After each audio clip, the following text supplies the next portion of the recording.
भारत जैसे बहुभाषी देश में हिंदी न केवल एक भाषा है बल्कि संस्कृति, पहचान और आत्मा का हिस्सा है। ये करोड़ों भारतीयों की मातृभाषा है, मगर आज के डिजिटल वैश्विक और अंग्रेजी प्रधान युग में इसका स्थान लगातार चुनौतीपूर्ण हो गया है।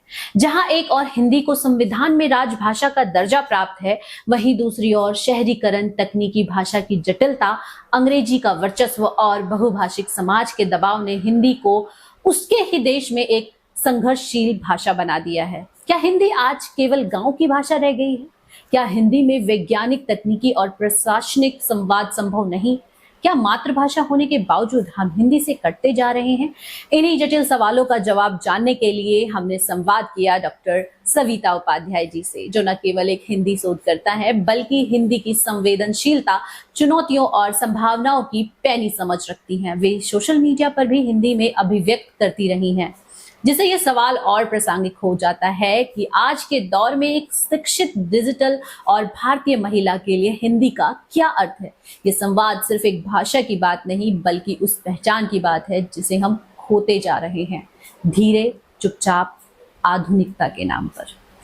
नमस्कार सविता जी, आपका स्वागत करते हैं। बहुत बहुत धन्यवाद आपका। जी सविता जी, सबसे पहले आपसे सवाल ये है कि हमने अपने इंट्रो में भी बताया कि डॉक्टर सविता उपाध्याय, आपने हिंदी भाषा में पीएचडी की है, जबकि आपको पता था कि आने वाला टाइम बहुत मॉडर्न हो रहा है, जहां इंग्लिश की बहुत ज़्यादा पकड़ है, लोग इंग्लिश वालों को ज़्यादा वैल्यू देते हैं।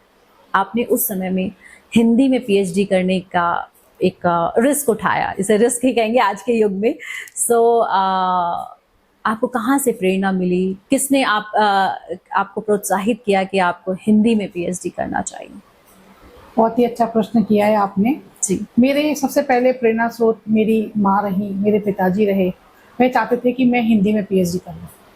उसके बाद कहते हैं ना कि हम एक कदम बढ़ाते तो भगवान हमारी तरफ 2 कदम और बढ़ाता है। मेरे को गुरु बहुत अच्छे मिले, मैं बहुत भाग्यशाली हूँ। मैं सबसे पहले इस इंटरव्यू के माध्यम से अपने सभी जो गुरु हैं उनको नमन करना चाहती हूँ। मेरे गुरु doctor M L Sharma ji रहे, जिन्होंने मुझे 11वीं और 12वीं में पढ़ाया। तो छोटी मोटी कविताएं लिख लेती थी, तो उन्होंने बहुत पसंद करते थे, तो मुझे प्रोत्साहित करते थे कि ऐसा लिखो, ऐसा लिखो। तो हिंदी उस समय मुझे बहुत पसंद थी। फिर उसके बाद मैंने बीए में ली हिंदी, फिर उसके बाद मैंने एमए भी हिंदी में किया। जब मेरे एमए जब की तो वहाँ भी मुझे बहुत अच्छे गुरु मिले। मैंने बरेली से एमए की। आपको बहुत ताज्जुब की बात बताऊंगी, मुझे परिवार का बहुत सहयोग मिला हिंदी में पीएचडी करने के लिए, क्योंकि परिवार, मेरी बीए सेकेंड ईयर था तभी मेरी शादी हो गई। तो मुझे अपने मायके पक्ष से और ससुराल पक्ष से, दोनों से मुझे बहुत सहयोग मिला। फिर गुरु की प्रेरणा, जब मेरे जो गुरु थे जिनके अंडर में मैंने बीए किया, उन्होंने बोला सविता तुम हिंदी में ज़रूर कुछ करना, क्योंकि मेरे को वो छात्र चाहिए जो हिंदी में कुछ करना चाहते हैं। कॉलेज समय में भी हमारी पत्रिका निकलती थी अभिव्यक्ति, उसकी मैं संपादक रही। सविता जी, अभी आपने बताया कि आपने बीए किया, हिंदी में मास्टर्स किया। जैसे जैसे क्लासेस बढ़ती जाती हैं ना, हिंदी और जटिल हो जाती है, हिंदी को समझना और मुश्किल होता है। तो आपको उस समय ऐसा नहीं लगा यार कि सब्जेक्ट भी मैंने हिंदी लिया, क्योंकि जिसे लोग कहते हैं अरे हिंदी में किया है, अरे हिंदी तो कोई भी कर लेता है। तो उस समय कैसा लगा आपको, वो किताबें खोल कर, देख कर, पढ़कर? मैं बताऊं, उस समय शुरू में मुझे लगा था कि हिंदी थोड़ी कठिन रहेगी, जटिल रहेगी, लेकिन मेरा इतना लगाव हो गया कि हिंदी मेरी आत्मा में बसती चली गई, और वही मेरी आज रोजी का साधन भी है। तो हमें गुरु ऐसे मिलते चले गए जिन्होंने हमें हिंदी इस तरीके से पढ़ाई कि हमारे लिए हिंदी आसान होती चली गई। हमने उन साहित्यकारों को पढ़ा है, हमने उन लेखकों को पढ़ा है जिनकी प्रेरणा से आज हम बच्चों के अंदर वो संस्कार डाल रहे हैं। तो हिंदी की जब हम बात कर रहे हैं तो हिंदी कठिन नहीं है, बच्चों को पढ़ना जरूरी है। उस कहानी, कविता, जो विधाएं हैं, जीवनी संस्मरण है, यात्रा वृत्तांत है, इन सबको समझना और फिर उसको अपने जीवन में उतारना। यदि हम कोई चीज़, किसी भी चीज़ को हम अपने जीवन में उतारते हैं तो हमारे लिए बहुत सरल हो जाती है, उससे हम प्यार करने लगते हैं। आप यकीन नहीं मानेंगे कि मैं रात को 1-1 बजे तक पढ़ती थी, सुबह उठ जाती थी जल्दी, क्योंकि मेरे हाथों में किताबें होती थी। मैं किसी कोई कहानी या उपन्यास को ले रही हूँ तो उसको मेरे को जब तक मैं ख़त्म नहीं कर लेती थी तब तक मुझे चैन नहीं आता था। और मुझे ऐसे गुरु मिलते चले गए कि जिन्होंने मेरे जीवन को ही बदल दिया। मैं अपने गुरु की बात करूंगी जिनकी मैं बात कर रही थी, जिनके अंडर में मैंने पीएचडी की, जिनके सानिध्य में रह करके मैं पीएचडी की। तो तो सबसे पहले तो जो विषय लिया वो था हमारा भक्ति काल के प्रेमाख्यान। उन्होंने भक्ति काल के प्रेमाख्यान पे शोध किया था, तो वो चाहते थे कि उसी धारा को आगे बढ़ाया जाए। तो गुरु जो काम करता है, शिष्य उस काम को आगे बढ़ाता है। तो जो मेरा विषय था भक्ति काल के हिंदी प्रेमाख्यान, भाषा और शिल्पनिष्ठ अध्ययन, उन प्रेमाख्यानों की भाषा को समझना, उसके शिल्प को जानना और उस पर काम करना। और ये आसान नहीं था, जैसे आप कह रहे हैं जटिल, अभी तो जटिल हुई नहीं थी, अब हुई जटिल। अच्छा। क्योंकि मुझे इस पीएचडी को करने के लिए, इस विषय की खोज करने के लिए पूरे भारतवर्ष की यात्रा करनी पड़ी। कोई यूनिवर्सिटी नहीं बची थी जहाँ मैं नहीं गई हूँ, वो मेरे गुरु की प्रेरणा थी। और उन गुरु की प्रेरणा से, डॉक्टर अशोक मिश्र जी उनका नाम है, हरिद्वार में रहते हैं, उनके निर्देशन में मैं सभी यूनिवर्सिटी गई। और आप जानते होंगे कि जैसे मेरी शादी, तो बच्चा भी छोटा था, मेरा 1 साल का हो गया था, तो जहाँ जहाँ मैं जाती थी बच्चा भी साथ होता था। लगन थी तो काम हुआ, प्रेरणा थी तो काम हुआ। और यदि हम हार मान के बैठ जाए तो हम कोई काम नहीं कर सकते, फिर विषय कठिन ही बनते चले जाते हैं। अच्छा, गुरु ने कभी आपको ये नहीं कहा कि आपके पास छोटा बच्चा है और आप जा रही हैं, उन्होंने आपको ये सपोर्ट किया कि नहीं आप पढ़िए, बच्चा भी संभालिए और पढ़ाई भी कीजिए? मेरे गुरु बहुत बहुत ज्यादा ना स्ट्रिक्ट थे, मैं आपको बताऊं। अच्छा। और आपको मैं बहुत एक छोटा सा उदाहरण दूंगी। मैं जब शादी हो गई तो हर 30 नवंबर को मेरी शादी हुई थी। तो पीएचडी जब मैं कर रही थी तो हमें ये होता था हस्बैंड और मुझे कि हम 30 नवंबर को हम आपस में मिले। तो चांस की बात ये हुई कि डॉक्टर साहब ने कहा, डॉक्टर अशोक मिश्र जी ने कहा कि आपकी पीएचडी आपको जमा करनी है, तो आप ना समय का जरा ध्यान रखें। सुबह 6 बजे जाती थी मैं उनके घर और शाम को 6 बजे वापस आती थी। और इतना स्ट्रिक्ट। और आप यकीन मानेंगे, बच्चे को मैं घर पे छोड़ के जाती थी और सुबह उठ के उनके घर में जाकर के उन्होंने मुझे विषय दे दी, आज इस पे काम करना है। उस विषय पर काम होता था, वो शाम को आकर के चेक करते थे। आप यकीन नहीं मानेंगे कि उनके घर में उनकी जो पत्नी थी वो खाना कमरे में लेके आती थी। यदि हम प्लेट भी रखने जाते थे तो बोलते तुमने 1 मिनट बर्बाद किया है। ऐसे गुरु मिलना आज के समय में बहुत ही मुश्किल है। वो हमें 1 मिनट भी बर्बाद नहीं करने देते थे और वो पढ़ते थे कि हमने क्या लिखा। ऐसे गुरु आपको लगता है कि आज जो आप हैं, हाँ, जिस मुकाम पर आप हैं, वो उस गुरु की वजह से हैं, उनके स्ट्रिक्टनेस से हैं? अगर आपने उस समय इस चीज को फॉलो नहीं किया होता तो शायद आज आप ये नहीं बन पाती जो आप बन गई। बिल्कुल बिल्कुल। और मुझे लगता है कि एक नारियल, जिसे आप जानते हैं कि अंदर से तो कोमल होता है, ऊपर से कठोर होता है, वैसे ही वो गुरु थे मेरे। और सबसे ज्यादा खुशी उन्हीं को ही हुई मेरी पीएचडी करने पर। मेरे माता पिता को तो खुशी होती है, लेकिन हमारे गुरु को हमसे ज्यादा खुशी होती है। इस बात को समझना एक शिष्य के लिए बहुत जरूरी है कि हमारे गुरु का हमारे जीवन में क्या महत्व है। मैं जब पीएचडी करके आई वापस, तो उन्होंने गेट पर इंतजार कर रहे थे कि सविता पीएचडी जमा करके आएगी। तो मैं मिठाई लेकर के चली गई। आप यकीन नहीं मानेंगे, उन्होंने मिठाई लेकर के वापस कर दिया। बोले सविता ये मिठाई मैं नहीं खाऊंगा, तुमने ये नहीं पता कि तुम्हारी आंटी जी ने और हमने तुम्हारी मिठाई मंगा के रखी हुई है। 1 रुपया नहीं लिया। आज के युग में ऐसे गुरु कहाँ मिलेंगे? पीएचडी करने के लिए आपको हजारों लाखों कितने पैसे देने पड़ते हैं गुरु को? हाँ, बिल देने पड़ते हैं। लेकिन हमारे गुरु ने 1 रुपया नहीं लिया, मिठाई तक नहीं ली उन्होंने कि पैसा आपका गुस्सा हो गए। मैं और फिर मैं रोते रोते घर चली गई। फिर मेरे घर फोन आया, उस समय लैंडलाइन हुआ करते थे। मेरे घर फोन आया कि सविता, हाँ गुस्सा होकर तो चले गए हो, लेकिन आंटी तुम्हारा इंतजार कर रही है। और फिर मैं वापस आई और आप यकीन नहीं माने, उनके आंखों में जो आंसू थे, जो झलक रहे थे, वो आज ही मैं याद करती हूँ। ऐसे गुरु आज के युग में तो बहुत ही मिलना मुश्किल है। और मैं वही संस्कार मुझे मिले हैं जो मैं अपने शिष्यों में देना चाहती हूँ कि गुरुओं को नमन करो, गुरुओं की बात को मानो। गुरु जैसा कोई नहीं है इस दुनिया में। अच्छा, बचपना तो हर किसी में होता है, आप में भी था जब आप पीएचडी कर रही थी। जो आज के बच्चे पीएचडी करते हैं, तो जब उन पे स्ट्रिक्टनेस होती है तो कहीं ना कहीं वही सोचते हैं यार क्या है ये टीचर, मानता नहीं और हमेशा पीछे लगा रहता है हमारे, मतलब थोड़ी देर भी सांस नहीं लेने देते, ये नहीं करने देते, वो नहीं करते। बच्चा बहुत परेशान हो जाता है। आपने उस समय क्या ऐसा कुछ फील किया? आपको लगा कि यार ये देखिए अब ये प्लेट नहीं रखने दे रहे हैं, इसका मतलब ये कितना ज्यादा स्ट्रिक्ट है? तो कभी गुस्सा आया मन में कि नहीं यार मुझे गुस्सा अंदर उम्र का जो तकाजा होता है, जिसमें कहते हैं कि आप बच्चों गुस्सा तो नहीं आता था, लेकिन कभी कभी लगता था कि नहीं, परिवार भी देखना थोड़ा सा जरूरी है। तो एक बार का मैं किस्सा बताती हूँ आपको कि उन्होंने मुझे विषय दिया, अब मुझे वो कंप्लीट करना था, मुझे पूरा करना था। तो पूरी रात मैं पढ़ती रही और अगले दिन मैं लेके गई। तो जैसे उन्होंने देखा, बोले जो मैं चाहता था वो था, इन्होंने ऐसे पेपर ऐसे फेंक दी। और मैं इतना रोई कि सर मैं पूरी रात, मतलब उनको तो नहीं कहा मैंने, लेकिन मैं रात भर रोती रही कि मैंने पूरा दिन भर रात भर पूरी मेहनत की है। और कहते अभी तुम्हारी शोध दृष्टि ही नहीं खुली, जबकि मुझे 3 महीने उनके पास बैठे हुए हो चुके थे। तो मैंने कहा सर मुझे समझ में नहीं आ रहा है कैसे करना है। तो उन्होंने उस दिन बैठ करके मुझे सिखाया और उस दिन हम लोगों ने साथ में खाना खाया, आंटी जी, सर या मैंने। हम उन गुरु के आगे बैठ नहीं सकते थे और फोन पे भी यदि बात हो रही थी हमारा चेहरा लाल हो जाता था कि हम उन गुरु का इतना सम्मान करते हैं, उनके आगे एक शब्द नहीं बोल सकते थे। तब मेरी शोध दृष्टि खुली। शोध दृष्टि खुलने में ही 3 महीने लगे। तो रिसर्च आसान नहीं है। पूरे भारतवर्ष का दौरा जब मैं करके आई, जब मैं नागरिक प्रचारणी सभा गई, मैं अलीगढ़ यूनिवर्सिटी गई, मैं कानपुर यूनिवर्सिटी गई, मैं आगरा यूनिवर्सिटी गई, मैं भोपाल गई, तो जब मैं काम करके मैं वापस लौट के आई तो बोले कि थोड़ी शोध दृष्टि खुली होगी तुम्हारी। मैं अबाक थी देख करके। राजस्थानी भाषा, दक्षिणी भाषा, अन्य कई भाषाओं में जो शोध ग्रंथ थे वो उसमें थे, तो अन्य भाषाओं में थे, मेरे समझना मुश्किल था। मैंने उनकी किताबें खरीदी, उनकी डिक्शनरी खरीदी, उनसे मैंने पढ़ा, बहुत जटिल था मेरे लिए समझना, लेकिन उन्होंने एक एक शब्द समझाया। राजस्थानी भाषा समझना आसान नहीं था।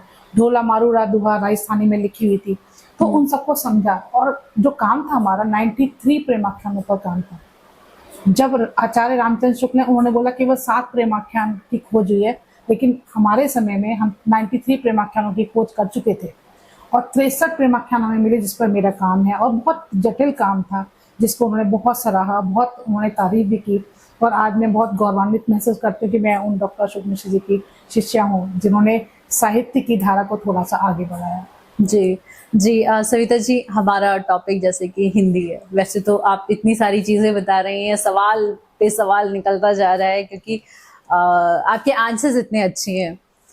अब हम चलते हैं अपनी हिंदी भाषा पे। सबसे इम्पोर्टेंट सवाल है जो आज के टाइम पे हम देख रहे हैं कि हिंदी कहीं ना कहीं विलुप्त होती जा रही है।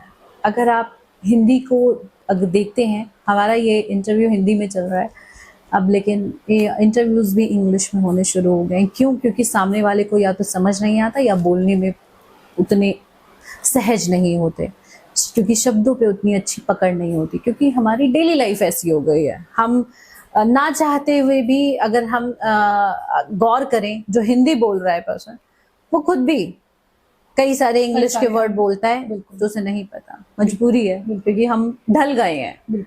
हिंदी को मातृभाषा, हिंदी हिंदुस्तान के लिए हिंदी जान है उसकी। तो आप इसमें इस समय जो हिंदी की हालत है उस पर क्या कहेंगी? जैसा कि आपने कहा हिंदी विलुप्त हो रही है, तो मैं उस पर कहूँगी कि हिंदी विलुप्त नहीं हो रही है। जो हमारे आसपास का वातावरण है, जो परिस्थितियां हैं, वो हिंदी को विलुप्त करने में थोड़ा सा अपना योगदान दे रही हैं।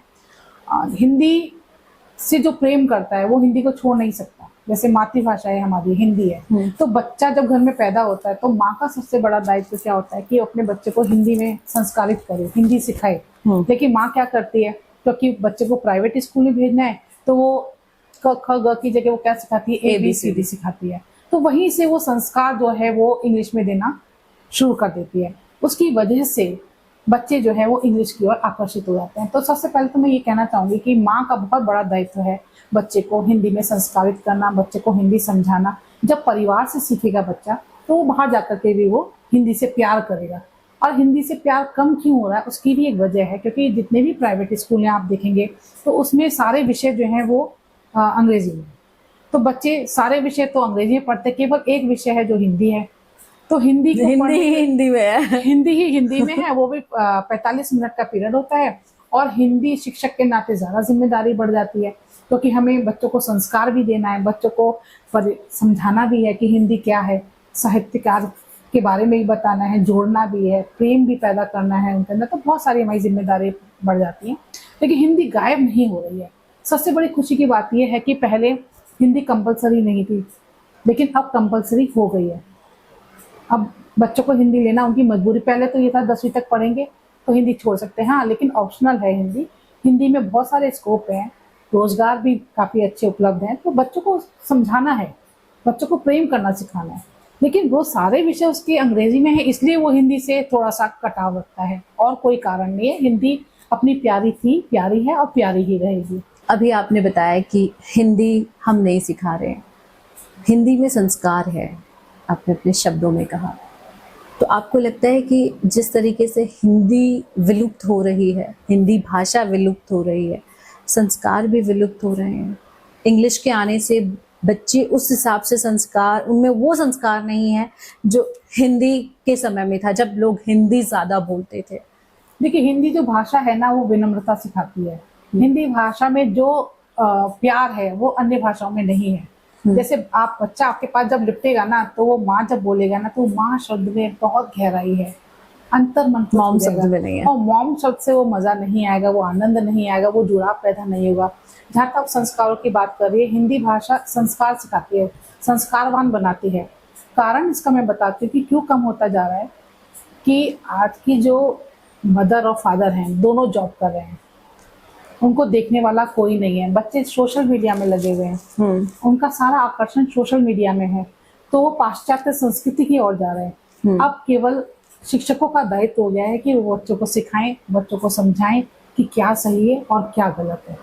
तो सबसे बड़ी बात जो है, मुझे ये लगती है कि जो मदर है, जो माँ है, उसकी बहुत बड़ी जिम्मेदारी है कि वो बच्चों को अपनी बहुत नजदीकी से देखे कि हमारे बच्चे कर क्या रहे हैं, किसी गलत जगह तो नहीं जा रहे, पाश्चात्यकरण तो नहीं हो रहा है उनका।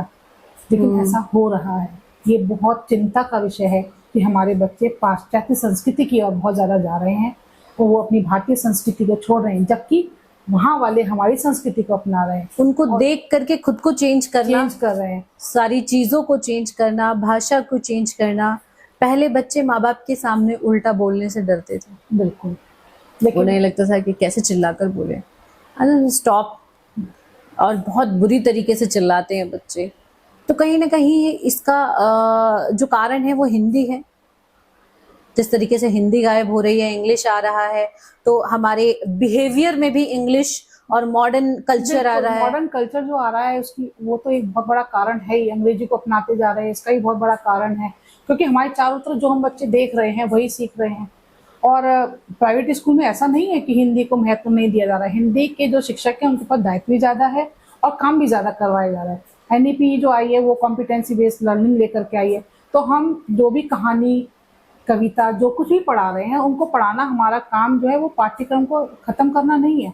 उसमें जो मूल्य दिए गए उनको संस्कारित करना है। मैं कभी भी क्लास में, कक्षा में अपनी कभी नहीं पढ़ाती, और बच्चे पढ़ करके आते हैं, वो प्रश्न करते हैं, उसके बाद हम अपने पाठ को शुरू करते हैं। तो बच्चों को पढ़ने की आदत तो इस तरीके से पड़ेगी कि जो बच्चे नहीं पढ़ कर आ रहे हैं। इंटरेस्ट कैसे आप जगाती हैं कि बच्चा पढ़ करके आए घर से? यही तो बहुत बड़ी बात है। तो हम हिंदी को बहुत रोचक बना रहे हैं, हिंदी को पढ़ाने के लिए जिस तरीके से ही बच्चा, अब क्योंकि कॉम्पिटेंसी बेस्ड जमाना है, उसमें पढ़ाई में भी सब कुछ चीजें आ गई हैं, दक्षता आधारित शिक्षा हो गई है। तो जो प्रश्न है वो बच्चे बना करके लाएंगे। हमारा जो तरीका है पढ़ाने का, कि बच्चों को पता है कि क्या पढ़ करके आना है, वो पढ़ करके आएंगे, क्वेश्चन फ्रेम करके लाएंगे, और उसके बाद वो क्वेश्चन पर चर्चा होगी, वो पाठ अपने आप ही क्लियर हो जाएगा। और क्वेश्चन कैसे चलेंगे? मूल्य आधारित प्रश्न चलेंगे। जो जैसे 40 बच्चे हैं मेरी कक्षा में, तो 40 प्रश्न मेरे पास आ गए। उस 40 में जो 5 बेस्ट है, जो 5 अच्छे क्वेश्चन निकल के आए हैं, वही 5 क्वेश्चन जो है कक्षा में लिखवाए जाएंगे। तो बच्चे के अंदर इंटरेस्ट आ गया, हिंदी पढ़ करके आनी है, उस लेखक के बारे में पढ़कर आना है, वह मूल्य पढ़ करके आने हैं, और मूल्य आधारित शिक्षा है तो मूल्य पढ़ करके आना है, उस पाठ में मूल्य क्या है। अब इतने सुंदर क्वेश्चन बनाते हैं, इतनी अच्छी सोच है उन बच्चों की। काम केवल यह है कि हम उनको जागृत करना है। और पढ़ाने का जो तरीका है वो हमारा केवल ये नहीं कि किताबों से पढ़ाना है, हम उसमें रोल प्ले करवाते हैं, हम उसमें रामचरितमानस है, जैसे हमें बाल रामायण लगी हुई है, हमारे में बाल महाभारत लगी हुई है, तो हम उनको संस्कृति से जोड़ने की पूरी कोशिश कर रहे हैं। बच्चे रोल प्ले करते हैं, कोई राम बन रहा है, कोई सीता बन रहा है, कोई लक्ष्मण बन रहा है, तो आकर के उनके चरित्र को चरितार्थ जब कर रहा है, तो कुछ संस्कार जो उनके अंदर जा रहे हैं, और बच्चे बड़े खुश होते हैं ये सब काम करने में। हमारे यहाँ बहुत सारे नुक्कड़ नाटक होते हैं, नुक्कड़ नाटक के माध्यम से हम अभियान चला रहे हैं विद्यालय में, हिंदी को जागृत करें, हिंदी को बढ़ावा देने के लिए, हिंदी को और बच्चों के अंदर संस्कार डालने के लिए। और इसी तरीके से हम बहुत सारी गतिविधियां करवाते हैं। एकल गतिविधि होती है, सामूहिक गतिविधि होती है, इंटीग्रेटेड प्रोजेक्ट जो आ रहे हैं उसमें बहुत सारे काम करते हैं। बच्चे जूम पर बैठते हैं, और कमाल की बात यह है कि बच्चे बहुत इनोवेटिव हैं, बहुत शोध करते हैं, फिर वो चीज लेकर के आते हैं। हिंदी में शोध करते हैं? बिल्कुल बिल्कुल। अच्छा। और कक्षा 6 से आप कमाल के देखेंगे, इतनी सुंदर कविताएं लिखने लगे हैं। काम केवल शिक्षक का है, उन्हें दिशा देना है, उसे निर्देश देना है कि कैसे काम करना है।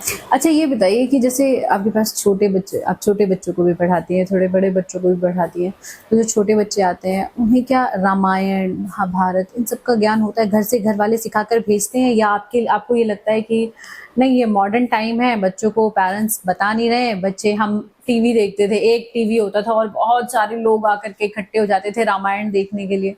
आज के टाइम में टीवी नहीं देख रहे हैं लोग, मोबाइल पे आ गए हैं, मोबाइल पे रामायण और बाकी चीजें देखना बहुत मुश्किल काम है। तो ऐसा होता है कि बच्चों को रामायण और महाभारत भी नहीं पता? 40 बच्चे हैं कक्षा में, तो उसमें से आप मान लीजिए कि केवल 3 या 4 बच्चों को पता है कि रामचरितमानस क्या है, महाभारत क्या है, किस तरीके से कृष्ण की क्या कहानी है, बहुत कम पता है। तो संस्कार, कृष्ण लीला नहीं पता, कृष्ण लीला नहीं पता, उनकी अठखेलियां नहीं पता, उनका बचपन नहीं पता, माखन चुराते थे ये नहीं पता। तो कहानियां घर पे होना बहुत जरूरी है। दादी नानी होती थी जो कहानियां सुनाती थी, अब वो लगाव कम हो गया, दादी नानी से के पास बच्चे बैठते नहीं, उनसे वो कहानियां नहीं सुनते, बच्चे लगे हुए सोशल मीडिया में। तो वो सोशल मीडिया कहीं ना कहीं असर पड़ रहा है बच्चों के, कि वो हिंदी और संस्कृति, हमारी हिंदी अगर आप सीख रहे हैं तो अपनी संस्कृति से कनेक्ट है, और जो बहुत ज़रूरी चीज़ें हैं जैसे कि हमारे ग्रंथ हैं, और उनसे बहुत कुछ अच्छी चीज़ें सीखने को मिलती है। रामायण भी, आप अगर आप गुरु की बात करें तो वहाँ रामायण आपको बहुत कुछ सिखाते हैं, वैल्यूज। महाभारत में अगर आप गुरु को देखें तो उस समय में गुरु की बहुत वैल्यू हुआ करती थी। आज के समय में टीचर सिर्फ एक ये हो गया, ओहो हिंदी की टीचर आ गई, अब ये पकाना ना शुरू कर दे। बच्चे ज्यादातर इस तरीके से उनको इंटरेस्ट जगाना और ये करना कि नहीं हिंदी भी इंटरेस्टिंग है। और अब आप सोचिए कि जो भाषा घर में बोली जा रही है, जो दोस्त बोल रहे हैं, वो भाषा उन्हें बेकार लग रही है। क्यों? क्योंकि हिंदी जटिल हो गई है, मुश्किल हो गई, शब्द नहीं है बच्चों के पास। उसका कारण ये शब्द नहीं है बच्चों के पास क्योंकि पढ़ नहीं रहे हैं। उस हिंदी तो घर में नहीं पढ़ते हैं, ये तो आप यकीन मान लीजिए। हम वाचन कक्षा में ही करवाते हैं, और जब उनको काम दिया जाता है करने के लिए कि आपको प्रश्न बना के लाने हैं, तो वो मजबूरी है उनकी कि उनको पढ़ना है। तो रुचि पैदा तो हो रही है, हम निराश नहीं है, हम निराश होंगे भी नहीं। हमारा काम है उनको सिखाना, हम सिखाते ही रहेंगे। हम जैसे मैंने बताया, हमारे कक्षा 6ठी में बाल रामायण लगी है, कक्षा 7वीं में बाल महाभारत लगी हुई है, ऐसे 8वीं कक्षा में प्रेमचंद की कहानियां लगी हुई हैं। तो तीनों कक्षाओं में ये जो समय होता है ना, 6ठी 7वीं 8वीं में, तो वो समय होता है जब बच्चे की नींव पढ़ रही होती है, बच्चे के अंदर संस्कार जा रहे होते हैं। तो जब वो पढ़ रहे हैं तो कहीं ना कहीं तो अंदर जा रहा है। तो हम निराश तो हम नहीं होंगे, बच्चों को सिखाते रहेंगे। अभिभावकों को नहीं समय मिल पा रहा है तो हम थोड़ी सी जिम्मेदारी को ज़्यादा ले लेते हैं, लेकिन मुझे लगता है कि थोड़ा सा समय दादी नानी के पास जो था वो अब खत्म हो गया है। यही कारण है कि हिंदी थोड़ी सी विलुप्त होती है, आपको जो प्रतीत हो रही है उसका कारण ये है। उसका कारण ही है कि संस्कार खत्म हो रहे हैं, संस्कृति खत्म हो रही है, बच्चे सोशल मीडिया पे लगे हुए। तो हमें थोड़ा सा देखना होगा, अभिभावकों को जागरूक होना पड़ेगा कि हमारे बच्चे की सोच कहीं ना कहीं पेरेंट्स की चूक है, क्योंकि बच्चे तो कहते हैं ना कच्चा घड़ा है, कच्चा घड़ा जैसे बनाएंगे वैसे बन जाएंगे बच्चे। अच्छा, आपके पास बच्चे जैसे स्कूल में आते हैं तो कभी कुछ पेरेंट्स ने आपको ये कंप्लेन किया हो कि बच्चा हमारा हिंदी में ठीक नहीं है, आप उसका हिंदी स्ट्रॉन्ग कीजिए, कभी किसी पेरेंट्स ने कहा है ऐसा? हाँ, बहुत कहते हैं, क्योंकि बच्चे पढ़ते नहीं है, वो कहते हैं आप ही देख लीजिए, को प्रेरित करें और लोगों को प्रेरित करें हिंदी के लिए। तो मैं इसका ये कहना चाहूंगी कि सबसे पहले परिवार से कोई भी चीज शुरू होती है तो परिवार से शुरू होती है। तो बच्चों को पहले तो हिंदी के लिए प्रेरित करें, अच्छा साहित्य पढ़ाएं, और उनको पढ़ने के लिए प्रेरित अच्छी साहित्य को पढ़ करके माता अपने बच्चों को सिखा सकती है, शिक्षक अच्छा साहित्य पढ़ करके बच्चों को सिखा सकते हैं। मुझे कोई भी रचना पढ़ानी होती है तो मैं पहले पूरे उसके काल में जाती हूँ, उसके कवि के समय में जाती हूँ, उस काल की प्रवृत्तियों को बताती हूँ, उसके बाद उस कवि के बारे में बताने के बाद उस रचना पर आती हूँ। तो हिंदी साहित्य को आप जानते हैं कि 4 कालों में बांटा गया है, आदिकाल, भक्तिकाल, रीतिकाल और आधुनिक काल। तो मेरा भक्ति काल पर काम है, तो भक्ति काल को भी 2 भागों में बांटा गया, सरगुण काव्य धारा और निर्गुण काव्य धारा। तो निर्गुण काव्य धारा में भी 2 धाराएं रही, ज्ञान मार्गी और प्रेम मार्गी। जबकि लोगों को प्रेम मार्गी नहीं पता, लोगों को लगा भक्ति की रचनाएं ही लिखी गई, तो लेकिन ऐसा नहीं है। भक्ति के समय में भी प्रेम था, प्रेम आदिकाल से है और अंत तक रहेगा और अभी भी है। आपने आधुनिक काल की हमने बात करें, कोरोना काल आया तो आपने देखा होगा कि सभी लोग कोरोना के बारे में लिख रहे थे। कोरोना ये तो साहित्य समाज का दर्पण है, बच्चों को वो दर्पण दिखाना पड़ेगा कि ये लिखा गया। अब बिहारी जी को पढ़िए, कितनी सुंदर रचना लिखते हैं। वो बच्चों को कनेक्ट करना पड़ेगा, हृदय से जोड़ना पड़ेगा। कहत ताकि वो नटत- इंटरेस्ट जगा पाए हाँ, बड़ी अपना। अच्छी पंक्ति है, मैं बच्चों को तो पढ़ करके सुनाती हूँ। कहत नटत रीझत खिजत, मिलत खिलत लजियात, भरे भवन में करत हैं नैन नहीं सुबात।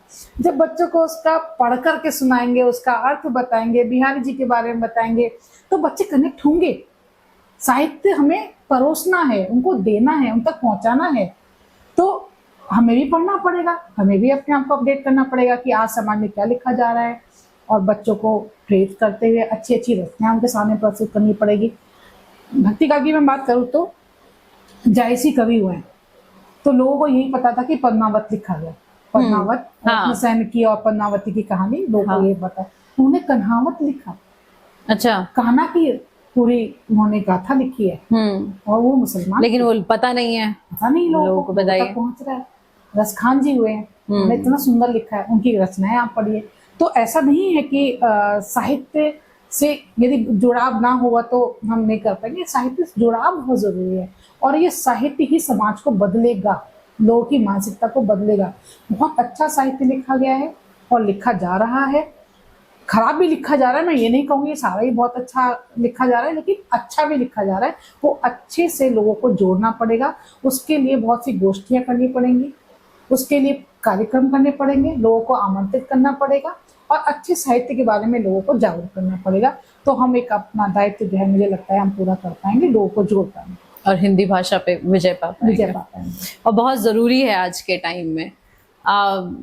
सविता जी, आपसे बात करके और इतने साहित्यों के बारे में बात करके बहुत से लोगों का, इवन मैं आपसे बात कर रही हूँ तो मुझे भी हिंदी से प्यार धीरे धीरे बढ़ने लग गया। कहीं ना कहीं मन में ये लग रहा था नहीं, आगे बढ़ना है तो इंग्लिश बहुत ज़रूरी है, इंग्लिश के पीछे भागो, इंग्लिश आपको पैसा सब कुछ देगा, क्योंकि अगर आपको इंग्लिश अच्छी आती है तो अच्छी जगह पे जॉब कर सकते हैं।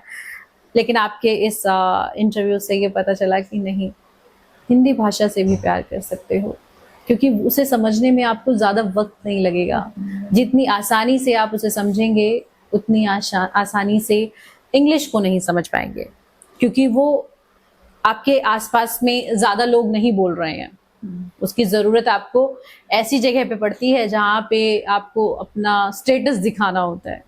अपने भाई बहनों से मुझे नहीं लगता कि लोग इंग्लिश में बात करते होंगे, और इंग्लिश में वो कनेक्शन नहीं दिखता है। बिल्कुल बिल्कुल। जब Come चोट here लगती और- है ना, जब चोट लगती है तो उई माँ ही आता है। ओ माय गॉड नहीं कर रहे थे आप। और माँ ही निकलती माँ। है कि भैया हील हो गया। हाँ, एक तो- भगवान कैसे ना, हे भगवान माँ, माँ। तब उस टाइम पे ओ माय गॉड नहीं, हे भगवान। बिल्कुल, तो ऐसा लगता है हाँ सच में भगवान हमसे कनेक्ट है, या माँ हमारे पास है। माँ हमारे पास। नाम से ही दर्द का निवारण हो जाता है। और इस इंटरव्यू में हमें और हमारे दर्शकों को भी बहुत कुछ जानने को मिला। और आपने ये भी बताया कि हिंदी दिवस मनाने से हिंदी की वैल्यू नहीं बढ़ेगी। बिल्कुल बिल्कुल। हिंदी दिवस तब ज्यादा वैल्यूबल होगा जब आप हिंदी बोलेंगे, और हिंदी बोलने से ज्यादा हिंदी को सम्मान देंगे। हिंदी को सम्मान हम तब दे सकते हैं जब सामने कोई हिंदी बोल रहा है और हम उसको बहुत ही रिस्पेक्ट के साथ सुन रहे हैं। हम ये नहीं सोच रहे कि ये हिंदी बोल रहा है तो ये कम पढ़ा लिखा है, या ये हमारे स्टेटस का नहीं है। हमें व्यक्ति, भाषा, सबको सम्मान देने की ज़रूरत है। डॉक्टर सविता जी, आपने अपना कीमती समय हमें, हमारे चैनल को दिया और इतनी सारी जानकारी दी। और एक कहते हैं ना, पूरा इतिहास हमने पीछे का जाना, अभी का जाना, खजाना है आप हिंदी का।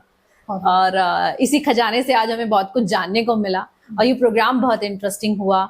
आपने अपना कीमती समय हमें, हमारे चैनल को दिया, उसके लिए आपका बहुत बहुत धन्यवाद। आपका ही बहुत बहुत धन्यवाद।